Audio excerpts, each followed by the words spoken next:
ऐ हलीमा तेरा मेहमान बड़ा प्यारा। अस्सलामु अलैकुम वरहमतुल्लाहि वबरकातुहू।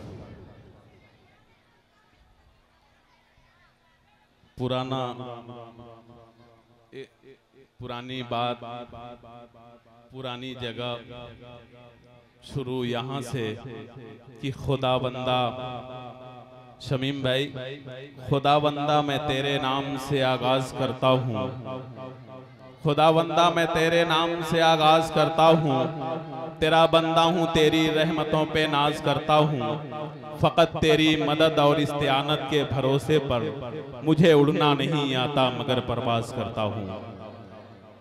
माशाअल्लाह, भीरा के खूबसूरत सामईन मीठे लहजों को मेरा सलाम।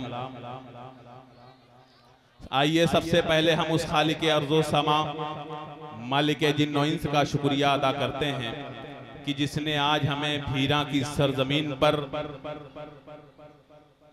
बसिलसिले चंदा बराए तामीर मस्जिद मोहम्मदी के हवाले से प्रोग्राम में शिरकत का मौका इनायत फरमाया। मेरे दोस्तों, बहुत खूबसूरत अंदाज मुफ्ती साहब का अभी आप समाअत फरमा रहे थे। मुझे आज इस प्रोग्राम के अंदर एक खुसूसी और इम्तियाजी हैसियत हासिल लग रही है।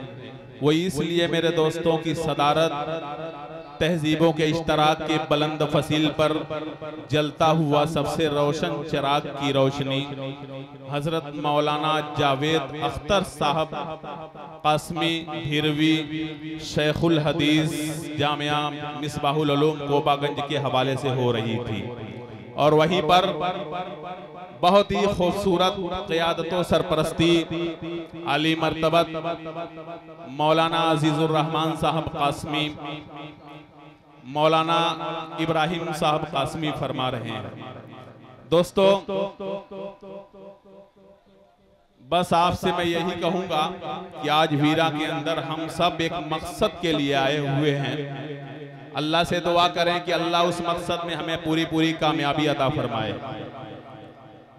मेरे दोस्तों, यहाँ शोराए किराम का, उलमाए किराम का, सामईने किराम का इकट्ठा होना सिर्फ और सिर्फ मस्जिद की तामीर के लिए, मस्जिद के चंदे के लिए, मस्जिद के ताउन के लिए हम सबका यहाँ इकट्ठा होना हुआ है। ये जहन में रहे भीरा वालों, सिर्फ बज़्म नाते नबी के हवाले से आप यहाँ मौजूद हैं, लेकिन उस सिलसिले को बरकरार रखते हुए मस्जिद वाला सिलसिला मन बना लिल्लाहि मस्जिदन बनल्लाहु लहू बैतन फिल जन्नह के तहत आप ज़हन में रहिए। बात पूरी मजलिस उसी के तहत चलेगी और वहीं से इस प्रोग्राम को आगे बढ़ाया जाएगा। आइए मेरे दोस्तों, वक्त बहुत हो चुका है। अब मैं चाहता हूँ महफिल की शुरुआत वहीं हो, वहीं से हो। तकरीर हो रही थी मुफ्ती यासिर साहब की, बहुत ही अजीम शख्सियत मुबारकपुर की हमारे दरमियान जलवाबार थी, जो आप समाअत फरमा रहे थे। मेरे दोस्तों, वो मामला खत्म हुआ, आपने उनकी बात सुना। तकरीर मुझे नहीं करना, हमें निजामत करना है, शायरों को माइक पर बुलाना है। वो मामला आप सुन चुके, अब इस मामले से आपको जुड़ना है। मेरे दोस्तों, छोटे छोटे बच्चे मेरी आंखों के सामने हैं, नींद का गलबा इनको भी हो सकता है, लेकिन भीरा के अंदर एक जोश मैं देख रहा हूं मस्जिद के सिलसिले में, ताउन के सिलसिले में। इंशाअल्लाह सब आंखों के सामने होगा कि आप किस तरीके से अपनी गाढ़ी कमाई खुदा की राह में निछावर करते हैं। छोटे बच्चों को देखता हूं तो आज मैं ये कहने पे मजबूर हो गया हूं कि जब कभी मजहब इस्लाम पे आफत आए, जब कभी मजहब इस्लाम पे आफत आए, जिंदगी वक्फ है आका की गुलामी के लिए। मैंने औलाद को इस वास्ते पाला अकमल, मोम को पत्थरों आहन में है ढाला अकमल। ख्वाब ताबीर में ढल जाए वो किरदार बने, मेरा बच्चा मेरे आका का वफादार बने। ख्वाब ताबीर में ढल जाए वो किरदार बने, मेरा बच्चा मेरे आका का वफादार बने। आज शुअराए किराम अकमल भी एक भिखारी की शक्ल में मौजूद है।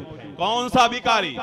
इंटरनेशनल भिखारी हम लोग को कहें, क्योंकि हम लोग का माशाअल्लाह देखिए, ये हमारे मौलाना नसीम साहब 500 रुपए, अभी मिसरा मेरा पूरा नहीं हुआ और मौलाना को बात समझ में आ गई, मुझे समझाने चले आए। ये मेरे लिए खुशी की बात है, खुशनसीबी की बात है। दोस्तों, तो मैं ये कह रहा था कि मस्जिद के हवाले से आज का ये प्रोग्राम को सजाया और संवारा गया है। दिल भाई, कौन सी बात मैं कह रहा था, जरा सा आप मुतवज्जो करें, तवज्जो आपकी, माशाअल्लाह। दोस्तों,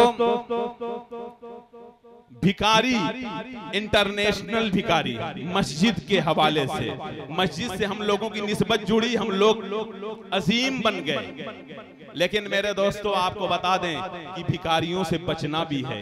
किस भिखारी से बचना है? जो अपनी जेब के लिए काम करते हैं। अभी एक घर में एक भिखारी भीख मांगने के लिए गया, घर के दरवाजे पे कुंडी बजाई, अंदर से आवाज आई, कौन? बोला बहुत परेशान हाल हूं, कुछ मदद कर दीजिए। घर वालों ने उसे 10 रुपए दिए, फिर कहने लगा बहुत परेशान हूं और इजाफा करिए, घर पे बड़ी परेशानी है। घर वालों ने कहा कि अब हमें गुंजाइश नहीं है इससे ज्यादा, और उसने इसरार किया, बार बार कहने लगा। घर वालों को इतना गुस्सा आया कि घर के जितने अफराद थे, लाठी डंडे की जितनी भी तादाद थी घर के अंदर, वो लेकर निकले और उस भिखारी को दौड़ाना शुरू किए। और जब दौड़ाए हैं तो मैं यही कहता हूं, ये जो आपका खीर वाला मामला इतनी दूरी का, जब वहां जाकर के देखते हैं तो अपनी अपाची से वो भाग रहा होता है। इंटरनेशनल भिखारी वो स्टैंडर्ड भिखारी की शक्ल में। एक मामला एक शायर के साथ आया, समझिए मेरे साथ आया। सुने, मामला ये आया कि रेलगाड़ी के अंदर आज के भिखारी ऐसे भिखारी हैं मेरे दोस्तों कि अगर पैसे नहीं हैं तो माफ करने को तैयार नहीं है, लेकिन आज हम सब आपको माफ भी करेंगे और आप भी हमें माफ करेंगे और जोशो खरोश के साथ यहाँ ताउन करेंगे।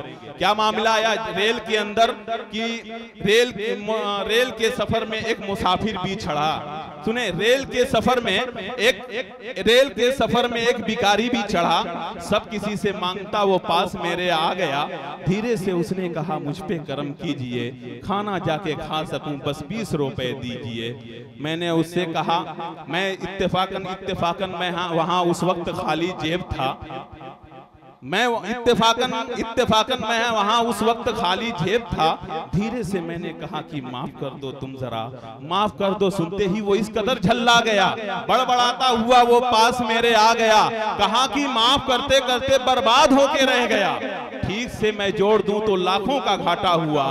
फिर धीरे से मुझ पर कहा कि भूखे पर रहम कीजिए, 20 रुपया नहीं है तो 2 रुपया दीजिए। ये आलम, मैं वहां मजबूर था, इनकार ही करता रहा। तंग आकर वो भिखारी जोर से कहने लगा, 2 रुपए भी नहीं है आपके जब हाथ में, आइए फिर भीख मांगे दोनों मिलके साथ में। तो ये मामला है मेरे दोस्तों, ये अंदाज होता है। बहरहाल बहुत खूबसूरत है। कमेटी के लोगों को मैं इसलिए मुबारकबाद पेश करूंगा कि खुदा की कसम मेरा दिल मचल रहा है। इतना खूबसूरत मंजर सिर्फ मस्जिद के हवाले से, इतनी मेहनत इन्होंने की है इस मस्जिद के लिए। मेरे दोस्तों, अगर मैं बादशाह होता भीरा का तो मेरी इस रियासत में तुम्हारी तस्वीर के सिक्के चलते। ये अंदाज है भीरा वालों। और एक सालिम, माशाअल्लाह, ये छोटा सा नौजवान, मैं तो कहता हूं इसको देख करके अगर दूसरी जगह के नौजवान हौसला ले लें तो पूरी मस्जिद तैयार हो जाएगी इंशाअल्लाह। बड़ी मेहनत, ये सालिम, मोहम्मद सालिम नाम का, इतने लोगों को इकट्ठा किया, इन नौजवानों का साथ उसे मिला। तमाम अरकान कमेटी को मैं मुबारकबाद पेश करते हुए एक शेर इनको नज़्र करता हूं। क्या कि हया की गोद में खुद को छुपा के बैठते हैं। गोया ये कह रहे हैं कि हया की गोद में खुद को छुपा के बैठते हैं, खता के मारे उसी दर पे आके बैठते हैं। वो जिनके सामने नजरें नहीं उठाते लोग, गरे रसूल पे गर्दन झुका के बैठते हैं। और ये लोग कहते हैं कि नबी की याद अकेले नहीं मनाते हम लोग, हम जहां भी होते हैं महफिल सजा के बैठते हैं। नबी की याद अकेले नहीं मनाते हम लोग, हम जहां भी होते हैं महफिल सजा के बैठते हैं। माशाअल्लाह मैं मुबारकबाद पेश करता हूं ये भीरा के तमाम नौजवानों को कि इन्होंने अपनी बेपनाह कुर्बानियों को पेश किया है और वाटर प्रूफ के हवाले से इस पिंडाल को सजाया है मेरे दोस्तों सिर्फ आपके लिए। अब आप बेदार हो जाएं। अब तमाम शुअरा आपके सामने शेर पढ़ेंगे, लेकिन तमाम शुअरा की शायरी एक तरफ, शायरे रसूल हजरत हस्सान बिन साबित की शायरी एक तरफ। क्या कहा था हस्सान बिन साबित ने? अहसन मिन कलम तरकत तुईनी व अजमल मिन कलम तलिदिन निसाउ। कि ऐ नबी, नबी की खूबसूरती बयान कर रहे हैं कि ऐ नबी तू इतना खूबसूरत है कि मेरी आंखों ने तुझसे ज्यादा कोई हसीन देखा ही नहीं, और ऐ नबी तेरा चेहरा इतना खूबसूरत है कि दुनिया की किसी माँ ने आज तक कोई ऐसा बेटा ही पैदा नहीं किया। माशाअल्लाह शमीम भाई बहुत खूबसूरत माइक चला रहे हैं। बस एक बात कह के एक शायर को मैं माइक पर बुला रहा हूं मेरे दोस्तों।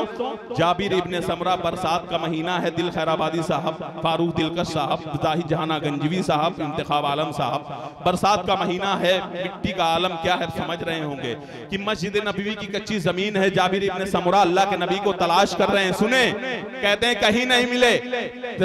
14वीं रात के चांद की रोशनी में तलाश करते हुए मस्जिद नबवी में घुस गए तो क्या देखा कि अल्लाह के नबी मस्जिद नबवी के कच्ची जमीन पे लेटे हुए हैं। इतनी कच्ची जमीन कायनात का इमाम लेटा है, इतनी कच्ची जमीन की आसमान से पानी गिरे तो पानी की छींटें उड़कर मेरे नबी के चेहरे को खराब कर दें। एक सहाबी चीख रहे हैं, अल्लाह के नबी ये चांद से चमकने वाले चेहरे पे मिट्टी लग गई। फरमाया कोई बात नहीं।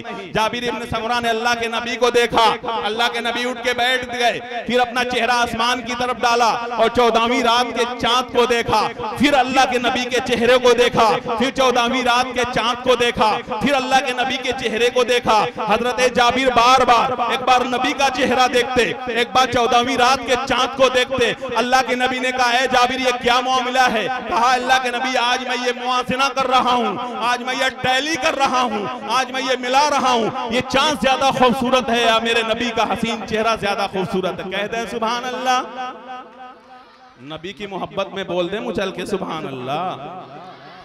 थोड़ा सा और धीरे से कहते हैं सुभान अल्लाह। माशाअल्लाह, देख रहे हैं भाई वसीम, मजमा बहुत अच्छा है।